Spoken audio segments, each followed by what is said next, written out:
Hi friends, we're continuing our series, Was Jesus Tolerant? And in our third video today, we're looking at something Jesus did tolerate. Jesus did tolerate failure. We see in his followers, in the ones that were following him, he tolerated failure. It's an interesting idea because today, in today's culture, so many cultures, subcultures, have such a performance orientation.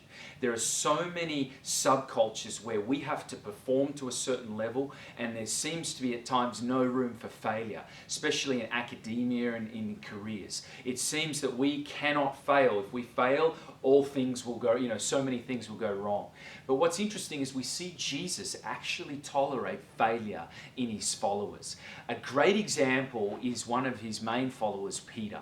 Peter was a fisherman, and Peter chose to follow Jesus and was with Jesus for 3 years. But when the time came where Jesus went to the cross and was crucified, Jesus was on trial as a criminal, and Peter was pressed by some people during that trial. Hey, aren't you an associate of this criminal? And 3 times Peter denied association, friendship, and following Jesus. In the very moment where Jesus was at his weakest, if you will, Peter says, I don't even know that man. He'd been with Jesus 3 years and says, I don't know that man, I'm not a follower, I'm not a friend. That was a great moment of failure for Peter. In Jesus' biggest, most demanding, weakest moment, Peter denies even knowing him. And Peter had said, literally one day prior, Peter had said, Jesus, I'll even lay down my life for you. I'll even die for you. 24 hours later, Peter's denying any association with Jesus. But what we see actually is after Jesus is raised from the grave, Jesus asks Peter 3 times, Peter, do you love me? And the reason he asks him that question 3 times in a row, do you love me, is because Jesus is actually restoring Peter for each time Peter denied him. Jesus is restoring Peter. You see, our modern society and the world system, if you will, says there's not room for failure. There's not room for failure. Jesus says, if you fail, I will restore you. I'll restore you back. Not only will I not punish you, not only will I not cast you out, I'll actually restore you. We have a restorer in King Jesus. Jesus is the great restorer, and we see him restore Peter. And Peter actually went on to be an incredible proclaimer of the gospel. Peter went on to be the leader of the early church, to be a cornerstone of the early church. So not only was Peter just accepted back with Jesus, Peter was promoted to be in this place of being a leader in the church that Jesus birthed. I remember hearing that the great quarterback of the New England Patriots, Tom Brady, was in fact really sort of cast aside and looked down upon early in his career. If you look at the quarterback of the New England Patriots, the football team in America, he in his early years, when he was seeking to be drafted, was overlooked. In the draft, when the draft came and Tom Brady was being considered for a football team, Tom Brady was overlooked by many football teams. He was actually picked in the 6th round of players being picked. He was pick number 199. 199 was the number where Tom Brady was taken. So many teams and football coaches and staff overlooked Tom Brady. Well, guess what? Here we are in 2020, and Tom Brady is the greatest quarterback in American football history. He has 6 Super Bowls to his name. He is the #1 quarterback in American football history.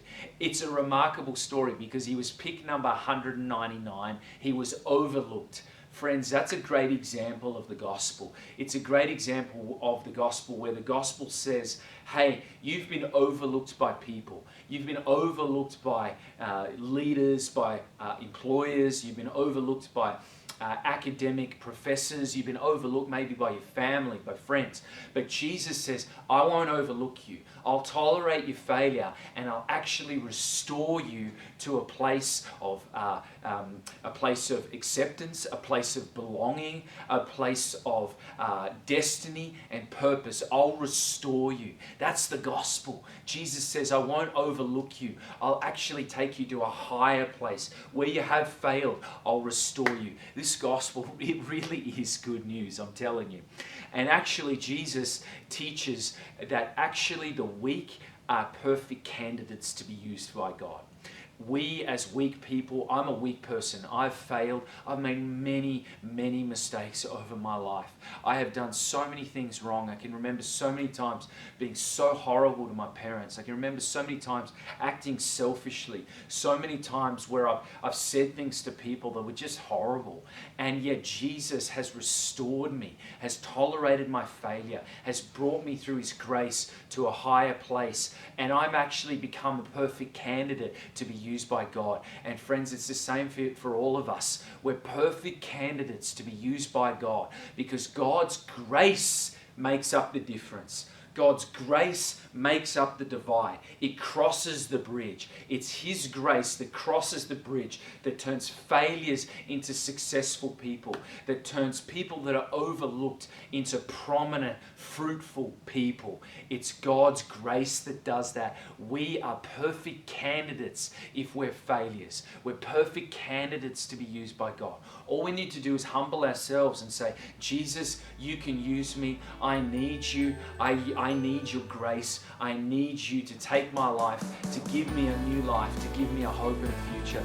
Take my life, and God's grace takes our life, takes our failure, turns it into a new thing, a new future, and a new hope. And this reminds us, and I will close with this, this reminds us that the gospel, the religion of Jesus Christ, is not about what you can do for God, it's about what Jesus did for you. Let's close with that thought. This gospel is not about what you have done for God, what you can do for God, what you will do for Jesus.